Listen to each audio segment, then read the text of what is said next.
예수에 의한, 예수 그리스도를 위한이라는 제목으로 두 번째 시간입니다. 오늘 설교의 부제가 있어요. 부제는 믿음의 대헌장, 예수의 교회 믿음 선언이라고 하겠습니다. 먼저 지난 시간에 교회는 예수님의 것이다 라는 말씀을 드렸습니다. 그래서 예수의입니다. 그리고 예수에 의한이라는 것은 교회는 예수 그리스도의 대속의 십자가에 의한 보혈의 피 흘림으로써 세워진 예수님의 몸이다. 그래서 교회의 머리는, 교회의 주인은 예수 그리스도시다 라는 말씀을 드렸습니다. 그리고 그 교회는 예수님의 몸이니까, 예수님의 것이니까 교회는 예수 그리스도를 위한 것이 되어야 한다라는 말씀이었습니다. 예수 그리스도를 위한이라는 게 뭡니까? 교회의 본무라고도 할 수 있는데요. 조직신학적으로 표현하면 교회의 본무가 뭡니까?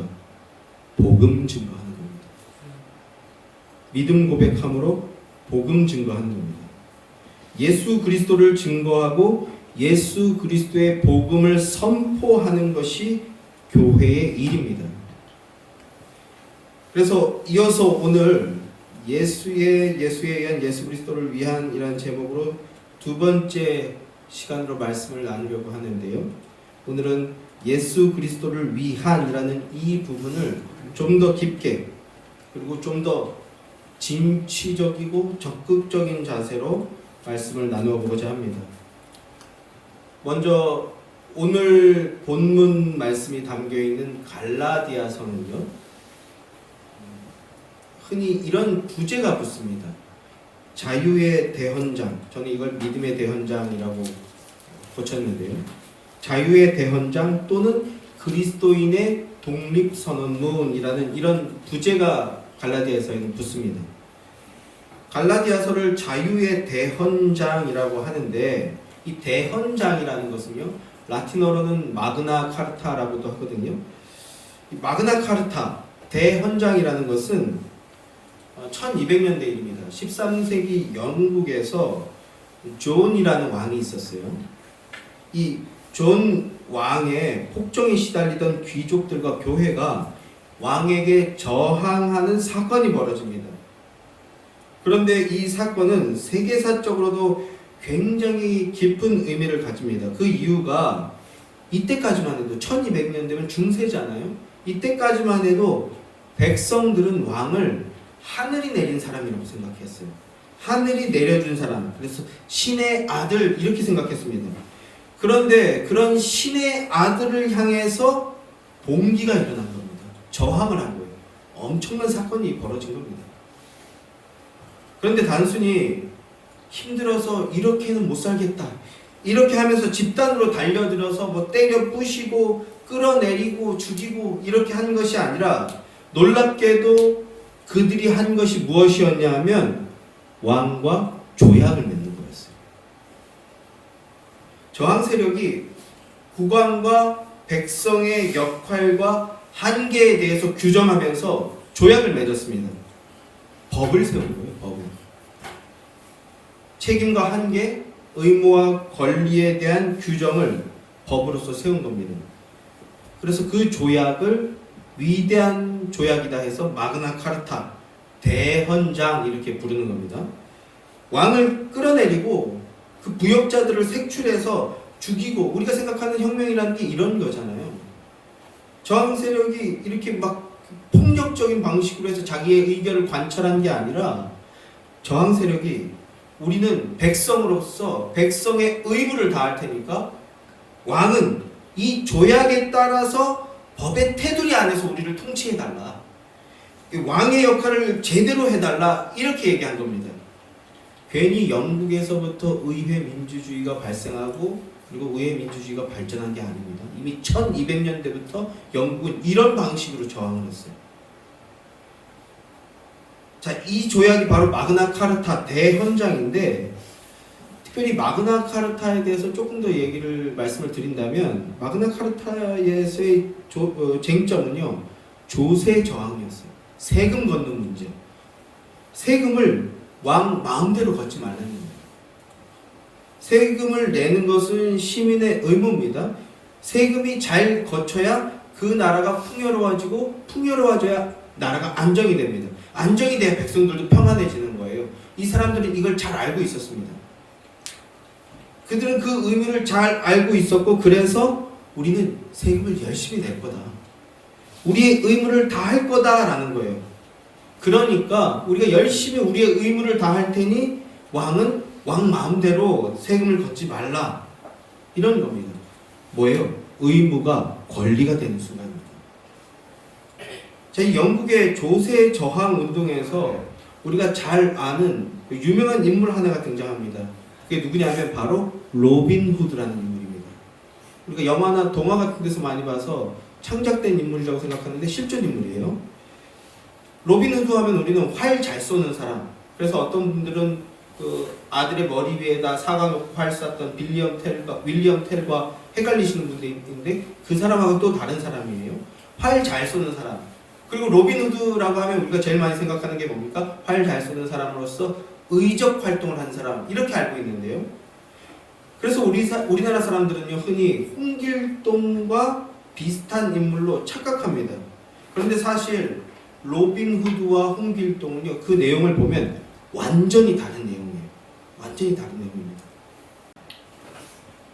가만히 보면 우리나라 사람들은 기본적으로 홍길동을 좋은 사람이라고 생각해요. 그 오죽하면 동사무소 가서 이름 쓸 때 예문에 홍길동이라고 써있잖아요. 홍길동은 사실 실존 인물이 아니라 소설 속 인물입니다만, 우리나라 사람들은 그를 좋은 사람이라고 이미지화하고 있습니다. 탐관 오리들의 재물을 빼앗아서 가난한 사람들을 도와줬잖아요. 그래서 의인이라고 생각하고 그가 한 행동을 좋은 일이라고 기본적으로 그렇게 생각합니다. 악덕지주. 사실 조선시대엔 이런 표현도 없었는데, 악덕지주, 나쁜 부자들, 나쁜 관리들의 재산을 빼앗아서 굶주린 백성들한테 나눠주니까 그러니까 좋은 일이다, 이렇게 생각을 한다고요. 한번 묻겠습니다. 여러분은 어떠십니까? 홍길동이 한 일이 좋은 일인가요?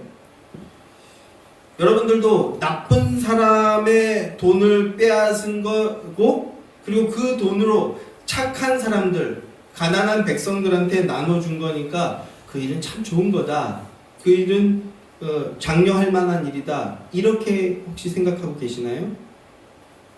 네, 아니라는 표정이어서 제가 안심이 됩니다. 나쁜 사람들의 돈, 기득권자들의 재산은 아무렇게나 막 빼앗아도 되는 걸까요? 그게 정의일까요? 그건 진짜 정의가 아닐 겁니다. 어쨌든 로빈 후드와 마그나 카르타를 홍길동 이야기와 비슷한 거로 오해하시는 분들이 있는데 전혀 다른 이야기라고요. 로빈 후드와 그 저항 세력들은 왕을 적폐로 여기고 부자들을 악이라고 생각하지도 않았고요. 그래서 정의의 싸움을 벌이자 하고 싸움을 벌였던 것도 아닙니다. 그런 게 정의도 아니라고요. 그들은 앞서도 말했듯이 우리는 시민의 의무를 다하겠다, 이렇게 주장했던 거예요. 우리는 똑바르게 세금을 내겠다. 그러니까 그 세금을 똑바르게 쓰길 원한다. 완전히 홍길동하고는 완전히 다른 내용입니다. 왕과 정부를 적대적인 관계로 여기지도 않았고, 왕과 백성들은 함께 해야 할 공생관계로 여기고 있었던 거예요. 단 왕이 적법한 법에 따라 통치한다면, 그러면 그 통치 행위에 적극적으로 따르겠다라는 겁니다. 그 순간 그들은 백성에서 시민이 된 겁니다. 근대적 시민을 연 거예요. 인민에서 자주적인 국민이 되어진 겁니다. 대헌장을 통해서 자신들의 의무가 권리가 된 놀라운 사건이었던 겁니다. 이게 어떤 의미인지 이제 우리 생각해 보자는 겁니다. 영적으로. 자, 그런데요, 이어지는 영국 역사들을 조금 더 말씀을 드려보면요, 이렇게 마그나 카르타를 세웠다고 해서 그들도 바로 이게 올바르게 시행된 것은 아니에요. 오랜 시간 이제 저항과 자유에 대한 그 도전과 이런 것들이 끊임없이 일어났던 겁니다. 그래서 1628년에 권리청원이라는 게 있었어요. 의회의 동의 없이 과세하는 것을 금한다. 왕이 안 지켰거든요, 마그나 카르타를. 그래서 또 전쟁해야 되니까 더 내라, 뭐 해야 되니까, 뭐 지어야 되니까 더 내라 하는데 의회가 이를 거부하고 나온 거예요. 그래서 법대로 하라, 법대로 하라, 이걸 청원했어요. 들고 부신 게 아니라, 야 지금 내 말 또 무시하냐 이러고 막 군대 일으켜서 들고 부시고 싸운 게 아니라 문서를 들이민 거예요. 굉장히 기독교적인 방식이죠. 그리고 또 1689년에는요 그래도 조금 더 진보되긴 했지만 아직도 지켜지지 않는 부분들이 있는 겁니다. 그래서 의회의 동의 없이 왕이 마음대로 집행한 법은 효력이 없다라는 권리장전이라는 게 통과됩니다. 마그나 카르타가 먼저 세워지고 그 다음에 권리청원이라는 것이 세워지고 그 다음에 권리장전이라는 게 세워져요. 그럼으로써 비로소 최소한 영국의 왕은 군림하지만 통치하지 않는다라는 오늘날의 입헌 군주제가 시작된 겁니다. 이게 영국의 모습이에요. 지금 영국의 모습이죠. 이런 역사들이 축적이 되어서 자연스럽게 영국의 의회 민주주의가 그 어느 나라보다 발달되게 된 것이죠. 자, 마그나 카르타 대헌장은 법의 통치에 따라 자신의 의무를 다하겠다라는 겁니다. 통치의 대상으로서 부여되었던 의무가 마그나 카르타 대헌장을 통해서 권리가 됩니다. 주권자로서 행사하게 되는 권리가 되어졌습니다. 그것이 바로 마그나 카르타 대헌장의 의미입니다. 자, 그런데 사람들이요, 이 갈라디아서를 보면서 이 마그나 카르타 자유의 믿음의 대헌장이다 이렇게 말을 한다는 겁니다. 그러면 어떤 부분, 어떤 내용을 가지고 그렇게 말하는 것인가? 오늘 이 믿음의 대헌장을 영적으로 우리가 해석하고 적용해 보도록 하겠습니다. 먼저 5장 1절 말씀입니다. 5장 1절 말씀 한 장 앞으로 넘겨서 5장 1절 말씀을 함께 읽겠습니다. 5장 1절 말씀 다 함께 시작.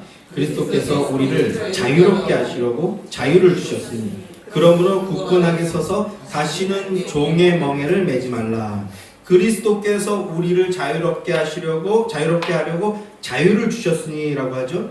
우리 주님께서 당신의 백성들이 자유자가 되게 해 주셨다 말씀하시는데요.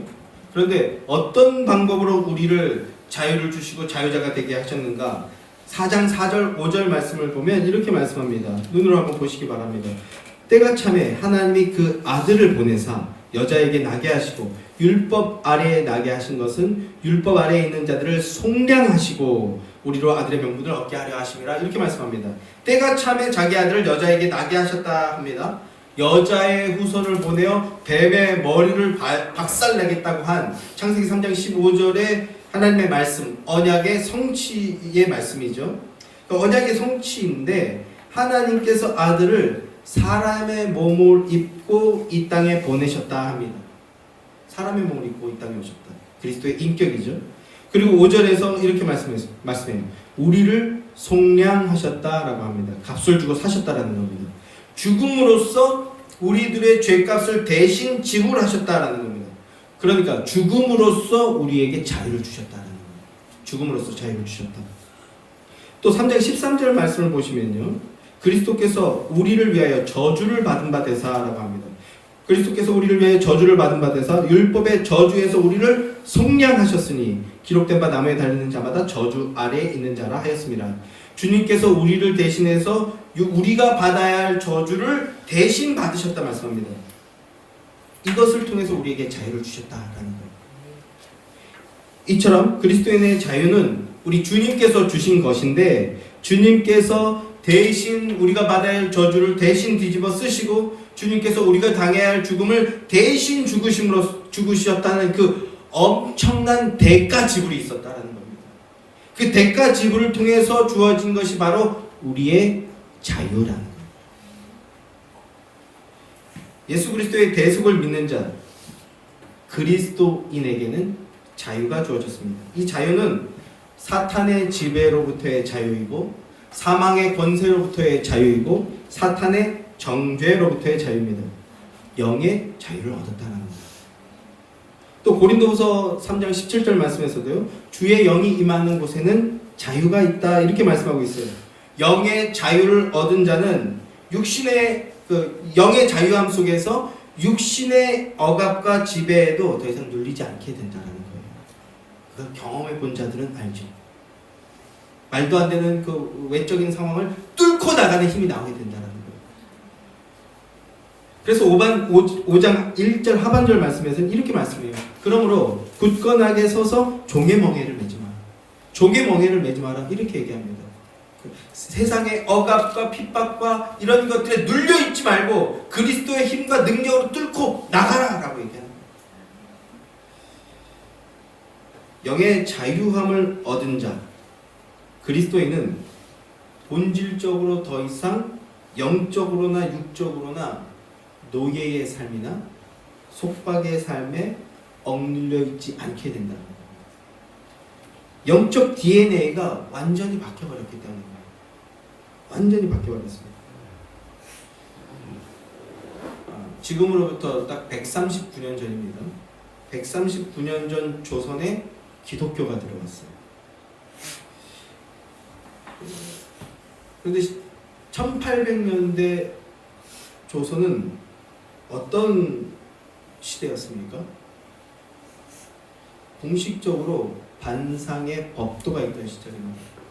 양반이 있고 상놈이 있던 시절입니다. 양반과 상놈이라는 신분의 차별이 있고요. 그리고 노비가 있어서 양반의 지배를 받던 시절입니다. 특별히 조선은요, 자국민을 노예로 부린 그 전 세계의 세계사에 유례가 없는 그런 특이한 나라입니다. 대부분 다른 나라를 정복해서 거기에서 노예들을 끌고 와서 그들을 노예로 삼는데 그럴 힘이 없는 거예요. 그래서 자국민의 나중에는 몇 퍼센트 갑니까? 50%까지 자국민이 노예로 전락해버립니다. 불가촉 천민으로. 그런 특이한 나라였는데, 그러니까 1800년대 조선은요, 면목상으로만 나라로 유지되고 있었던 상태이지 사실상은요, 국가적 시스템이 이미 다 망가진 상태였어요. 임진왜란과 그리고 병자호란을 통해서 이미 나라가 꺾여버렸어요. 그 상태로 300년을 유지한 거예요. 점점 썩어 문드러가는 거죠. 그래서 언제 망해도 이상하지 않은 그런 나라가 조선이었던 겁니다. 그런데 그런 조선에 뭐가 들어왔어요? 기독교가 들어왔습니다. 기독교가 들어오고 노예의 삶을 살던 그 사람들의 마음속에 복음이 들어가니까 어떤 일이 벌어집니까? 마음과 생각과 의지에 변화가 일어나요. 자유해지는 겁니다. 복음이 들어오니까 더 이상 종의 멍에를 맨 상태에서 머물러 있을 수 없구나. 머물러 있어서는 안 되는구나. 이것을 깨닫게 되고, 그래서 노비의 상태에서 머물러 있을 수 없게 되었습니다. 의식이 개혁되고 삶의 개혁이 일어났습니다. 그러자 급기야 사회 전체가 변화가 되는 대변혁의 역사가 일어나게 됩니다. 이게 전 세계 기독교 역사에 없는 평양 대부흥으로서 나타나게 되죠. 자, 이것이 예수에 의한 예수 그리스도를 위한 상태인 겁니다. 예수님의 통치를 받는 예수님의 몸이 된 상태인 겁니다. 억압과 핍박에 눌려서 두려워 떨며 그 멍에를 매는 주저앉아 있는 것이 아니라 오히려 그 상황 속에서 예수 그리스도를 위한 삶을 살아내겠다고 뚫고 나가버리는 거예요. 이게 예수님의 통치가 임한 상태라고. 하나님의 도구가 되어서 하나님의 영광을 위해 사는 상태, 이것을 마땅히 여기는 상태가 바로 예수 그리스도를 위한 상태인 겁니다. 예수 믿지 않는 사람들에게요, 당신 왜 살아요? 너 왜 살아? 이렇게 물어보면요, 뭐라고 대답할까요? 모르긴 몰라도 10중 8구, 열의 9은 대답하지 못할 겁니다. 나도 잘 모르겠어.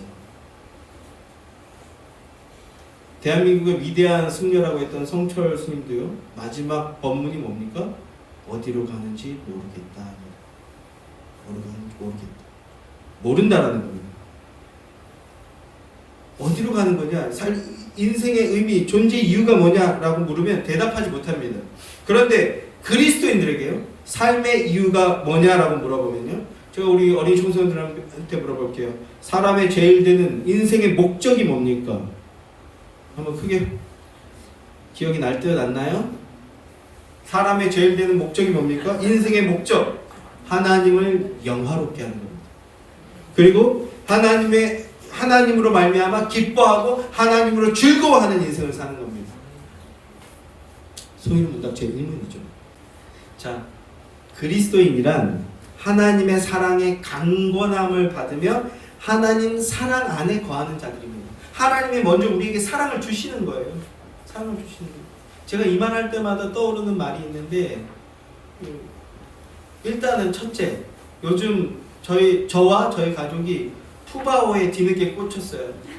그 강바오라고 하는 사역사가 화면에 틈을 사랑한다 이러면서 그 모습을 보면 저는 제가 떠올라요. 뭐냐면 20대 중반인데 아버지 어머니 힘들게 밖에서 일하고 있는데 저는 집에서 뭐 하고 있었을까요? 축구 게임 하고 있었어요. 축구 게임. 이렇게 늦게 부모님이 오시면 20대 중반인데 창피하죠 진짜. 축구 게임 하고 있으면, 그러면요, 저 같으면 야 이놈의 새끼야, 아빠는 지금 이렇게 힘들게 일하고 있는데 너는 게임이나 하고 있냐? 이렇게 말할 것 같은데 저희 어머니는요, 이렇게 머리를 쓰다는, 저는 또 게임할 때 이러고 쭈그려 앉아요. 의자 위에 이렇게 발 올리고 이러고 앉아서 하거든요. 그걸 와서 사랑한다 이렇게 쓰다니, 뭐가 그렇게 사랑스러울까요? 뭐가 그렇게 사랑스러울까요? 창조했기 때문이죠. 창조한 자기 때문에. 제가 이 표현을 쓰는지 아시죠? 온 우주 만물을 창조하신 분이 하나님이시기 때문입니다. 창조했기 때문에, 만들었기 때문에 그것 때문에 사랑하는 거죠. 게임이나 쳐하고 있는데 쓰다보니, 근데도 저는 밥 내놔. 하나님의 사랑을 참 말해보고자 하는 겁니다. 하나님이 먼저 우리를 사랑하셨고, 그리스도인은 하나님의 일방적으로 부어지는 그 사랑 안에 있는 자라는 겁니다. 믿음으로 그 사랑을 발견하고 경험하는 여러분들 되길 소망합니다. 그래서 하나님께 받은 사랑을, 그리스도인은 하나님께 받은 그 사랑을 보여주는 것, 그걸 인생의 목적으로 여기게 된다는 거예요. 내가 너희를 사랑한 것 같이 너희도 서로 사랑하라. 그러면 세상 사람들이 너희가 내 제자인 줄 알리라. 하나님께 받은 그 사랑을 나누어 주는 거예요. 하나님이 주시는 사랑 안에서 그 사랑을 나누고 베푸는 것이, 그것이 그리스도인의 삶의 이유요 목적이라는 겁니다. 목적이 있는 삶은요, 삶이 명확해지죠. 하나님의 영광을 위한 삶, 예수 그리스도를 위한 삶, 그 삶을 살아드리게 되니까 어떻게 됩니까? 담대해지는 겁니다. 고난이 와도 주저하지 않게 되는 거예요. 오히려 뚫고 나가게 되는 겁니다. 그런데 예수 그리스도를 위한 삶이란 인격과 삶 전체에서 드러나야 됩니다. 교회에서는 거룩한데 가정에서는 그렇지 못하다, 또는 교회에서는 신실한데 직장에서는요 협잡을 부린다? 그럴 수 없다는 겁니다. 그럴 수 없습니다. 있을 수 없는 이야기입니다. 그리스도의 신앙은 삶과 분리될 수 없어요. 나를 부르신 곳, 그곳이 가정이든 직장이든 학교든 어디든 그곳이 내가 예배할 자리라는 겁니다. 하나님의 영광을 높여드리는 게 예배잖아요. 하나님의 영광을 높여드리기 위해서 아버지의 역할, 어머니의 역할에 최선을 다하고, 학생이면 최선을 다해서 공부하고, 직장이면요 그 직장의 전문성을 가지고 열심히 일하게 되는 겁니다. 나를 보내신 곳, 그곳이 상황이 좋든 좋지 못하든 어떠하든 그곳이 내가 믿음 안에서 복음의 능력을 드러내는 사역할 자리라는 겁니다. 부르신 곳에서 예배한다는 것을 적용해 본다면요, 앞서도 말했지만 첫째는 자신의 직업의 전문성을 키워야 됩니다. 전문성이 없이는요 높은 직업 윤리도 나올 수가 없어요. 전문성과 높은 직업적 윤리 의식을 가지고 사회의 모범이 되는 것, 이게 부르신 곳에서 예배하는 겁니다. 일은 개뿔도 못하면서 엉망진창으로 하고 그나마 성실하게 하지도 않으면서 오늘 교회 가야 되는데요. 이런 거 하나님 영광 받지 않으시고 일 엉망진창으로 하고 딴짓만 하다가 점심시간이니까 갑자기 식기도 한다. 그러지도 않지만 식기도 한다. 하나님 영광 가리는 겁니다. 그럴 수 없다는 거예요. 그리고 또 하나, 둘째는요, 사랑함으로 행해야 한다는 겁니다.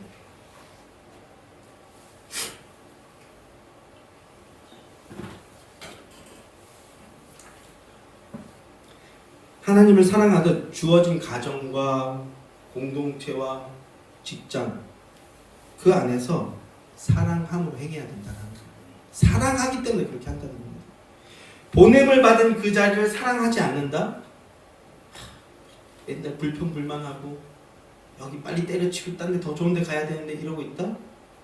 그건요, 하나님의 사랑이 없기 때문일 수 있습니다. 하나님의 사랑이 있는 자는요, 그 사랑의 힘이 어느 곳에 거하든지 거하는 그 자리, 그 상황, 그 어떠하든지 그곳에서 견디게 하는 힘이 되고요, 오히려 그러할 수 없는데 그럼에도 불구하고 사랑함으로 행하는 힘이 된다라는 거예요. 하나님의 사랑이 우리 안에 그 역사하는 힘이 됩니다. 갈라디아서 5장 1절 말씀 다시 한번 봅시다. 갈라디아서 5장 1절 말씀입니다. 그리스도께서 우리를 자유롭게 하려고 자유를 주셨으니 그러므로 굳건하게 서서 다시는 종의 멍에를 매지 말라 하죠. 이 말씀은요, 5장 13절 말씀과 짝을 이루는 말씀이에요. 자, 이번에 5장 13절 말씀 한번 보십시오. 함께 읽겠습니다. 5장 13절 말씀 다 함께 시작. 형제들아, 너희가 자유를 위하여 부르심을 입었으나 그러나 그 자유로 육체의 기회를 삼지 말고 오직 사랑으로 서로 종노릇하라. 자유를 위하여 부르심을 입었다. 자, 1절 말씀을 보면요, 자유롭게 하려고 자유를 주셨으니 하는데요, 13절에서는요, 너희가 자유를 위하여 부르심을 입었으니 라고 합니다. 1절 말씀을 호응하고 있죠. 자유를 받았는데 그 자유로 무엇을 하라고 하는 겁니까? 육체의 기회로 삼지 말라라고 말씀합니다. 내 한 몸, 네 안위와 네 만족을 위해서 그걸 쓰지 말라는 겁니다. 그리스도인은 그럴 수 없다는 거예요. 너만 잘 먹고 잘 사는데 그 자유를 쓰지 말라 이렇게 말씀하고 있습니다. 왜 그렇습니까? 우리 예수님은요, 온 인류가 잘 먹고 잘 살게 하기 위해서 자신의 그 한 몸을 내어주셨어요. 사랑으로. 그러니까 그 사랑과 그 생명이 들어온 자는 예수님의 DNA가 들어온 거잖아요. 그러니까 결코 자신의 보신만을 생각할 수 없게 된다는 겁니다. 이게 그렇게 된다라는 거예요. 들어온 자는, 그 DNA가 들어온 자는. 그래서 자유를 기회로 삼아서 무엇을 하라라고 말씀합니까? 사랑으로 이웃을 향해서 종노릇하는 데 써라, 섬기는 데 써라 이렇게 말합니다. 우리 이렇게 한번 좌우분들이랑 인사 나눠볼까요? 내가 당신의 종입니다. 이렇게 인사할까요? 진정성을 가지고 없다. 또 우리 배집사님 이쪽 보면 저쪽 보고 계시고 저쪽 보면 이쪽 보고 계셔서, 자, 앞뒤 좌우분들 눈 안 말. 내가 당신의 종입니다. 이게 어떻게 해야 돼? 내가 당신의 종입니다. 이렇게 내가 당신의 종입니다. 이렇게 손도 비벼가면서 이렇게 인사하셨나요? 이런 말 어떻게 합니까? 세상 사람들이 누가 그 말을 할 수 있습니까? 그리스도의 사랑이 들어온 자만이 농담 반 진담 반일지라도 이런 말 할 수 있는 거죠. 자유를 육체의 기회로 삼지 말고 섬기는 데 쓰라, 종노릇하는 데 써라, 이렇게 말씀하는 겁니다. 그런데 이것이 어떻게 해서 가능해졌습니까? 요한복음 13장 14절 이하의 말씀을 보면요, 주님께서 잡히시던 밤에 제자들의 발을 씻겨주십니다. 그리고 이렇게 말씀하세요. 내가 너희들의 발을 씻겼으니 너희도 서로의 발을 씻어주는 것이 옳으니라, 이렇게 말씀합니다. 주님으로부터 우리는 영적인 발 씻음을 받은 자들이에요. 주님의 사랑을 받은 거죠. 주님으로부터 사랑을 받았기에 이웃의 더러운 발을 씻어주는 그 사랑의 종로로 가능해지게 된다는 겁니다. 믿음으로 구원에 이르러 은혜로 자유함을 누리는 자는 삶의 목적을 예수 그리스도를 위한 것으로 삼게 됩니다. 예수 그리스도를 위하는 개인의 신앙으로 적용하게 되면 어떠한 모습으로 드러나게 된다고요? 사랑의 종노릇하는 모습으로 드러나게 된다. 내 의지가 꺾이는 겁니다. 예수 그리스도의 의 안에서 사랑함으로 사랑함에 이르는 삶을 사는 것, 이것이 바로 우리의 믿음의 대헌장인 겁니다. 종의 멍에를 메어서 현실에 주저앉고 방황하는 삶이 아니라 상황이 어떠하든 사랑의 종노릇을 오히려 나의 권리로 여기며 당당하게 그리스도의 섬김의 본이요 능력이 되는 삶을 사는 신실한 주님의 종들이 되시기를 주님의 이름으로 축원합니다.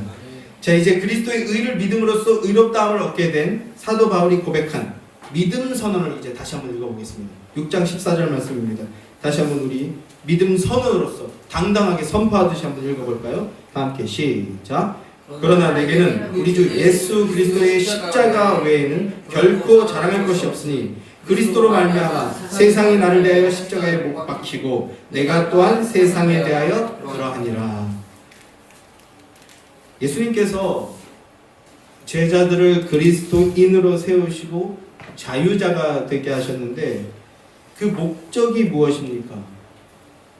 십자가를 사랑하는 자. 그래서 그리스도의 십자가 복음을 증언하는 자가 되라는 것입니다. 마가복음 16장 15절 말씀을 보면요, 제가 읽어드릴게요. 마가복음 1장은 하나님의 아들 예수 그리스도의 복음이라 이렇게 선포하고 시작되는데 마지막 16장 15절을 보게 되면 예수께서 이르시되 너희는 온 천하에 다니며 만민에게 복음을 전하라.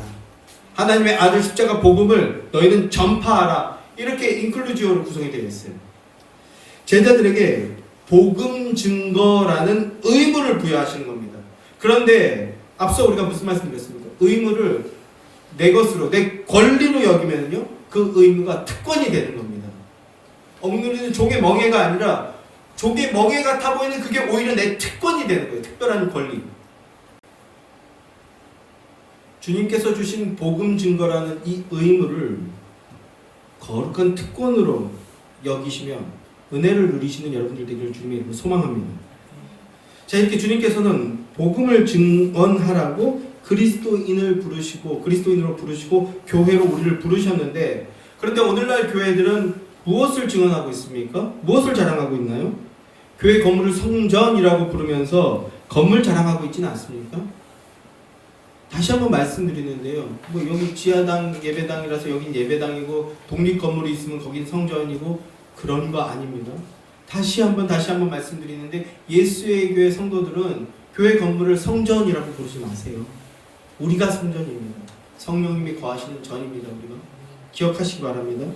그런데 사람들은 건물을 성전이라고 부르면서 그걸 자랑하고 있지는 않느냐라는 겁니다.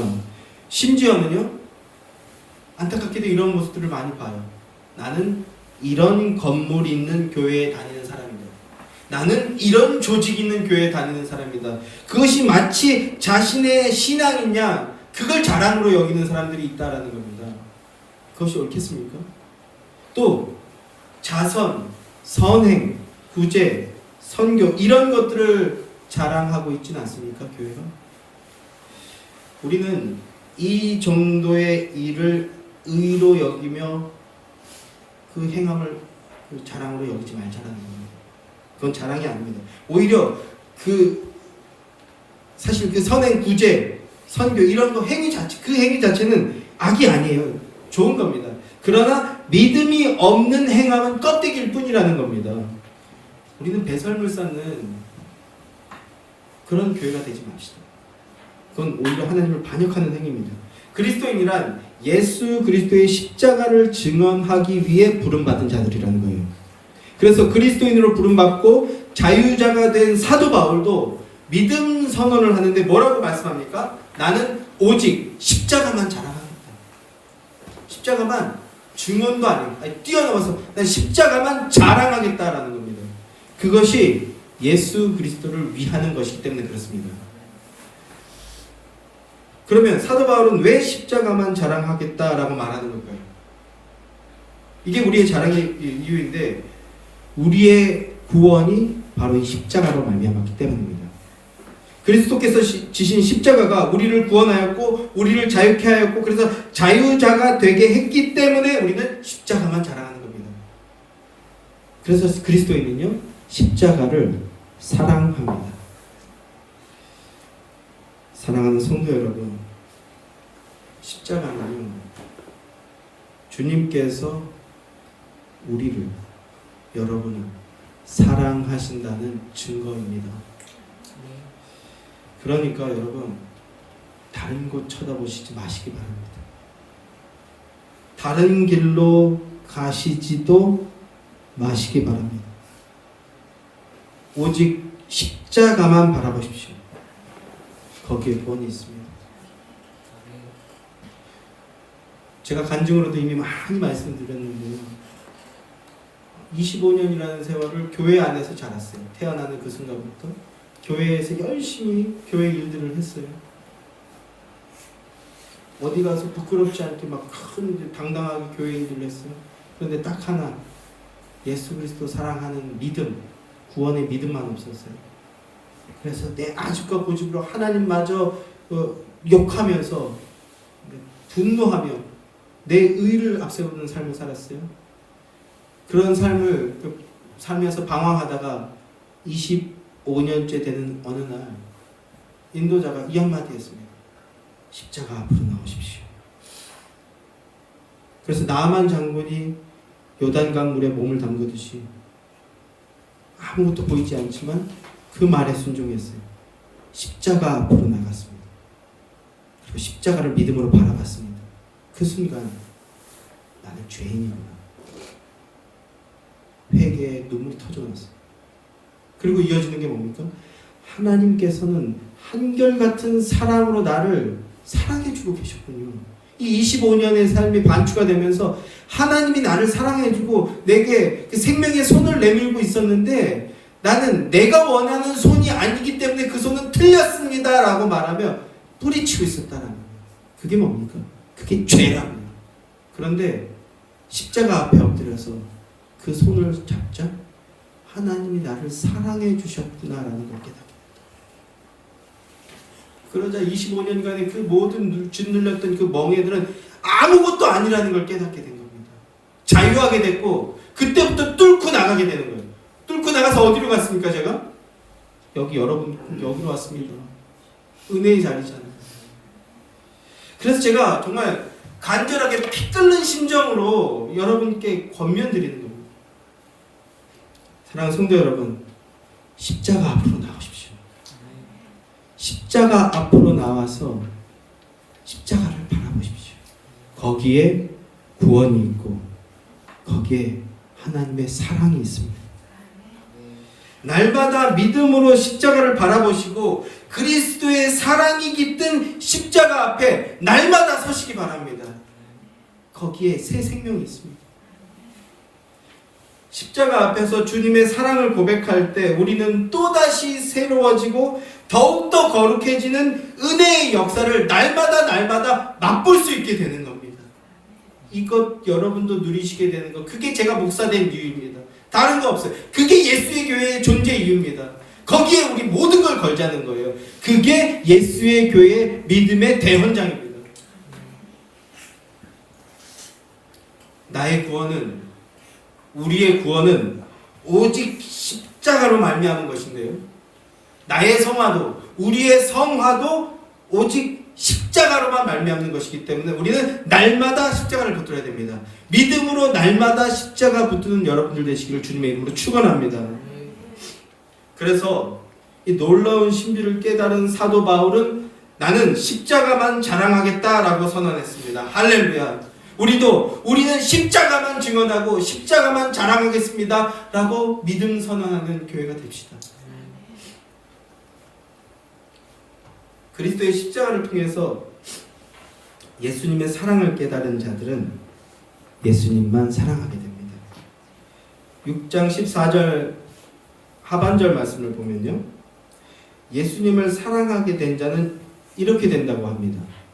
세상이 나를 대하여 십자가에 못 박히고 내가 또한 세상에 대하여 그러하니라, 이렇게 말하게 됩니다.